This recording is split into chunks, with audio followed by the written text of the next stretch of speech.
So when he found out I got cut from the basketball team, I kind of like didn't really tell him right away. It was kind of like I used wrestling. It was like, oh, I made the team. Yeah. I was going out to the Didn't wrestling tell him what it was. practices. Like very vague, right? It's like, yeah, I made a team, bro. Yeah, What's yeah. up, bro? So for me, it was more so going to the practices and stuff. And back then, we were 7-day Adventists, so we went to church on Saturdays. Okay. So it was really tough to go to competitions because he was like, well, we had to go to church. I'm like, well, what's the point of me being on any team if we're never going to be able to compete? I'm like, It's you're talking on about Jesus' team is the Yeah. best team out of yeah. So that's kind of like where the rebellion stage started to hit a little bit. But, you know, it was always like, if you're not doing any after school homework or anything like that, just come home.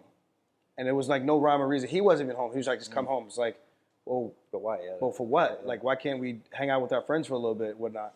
Long story short, wrestling was my escape to, I guess, a safe place where I could hang out with my friends, be with some of the bros, and still learn, still doing something.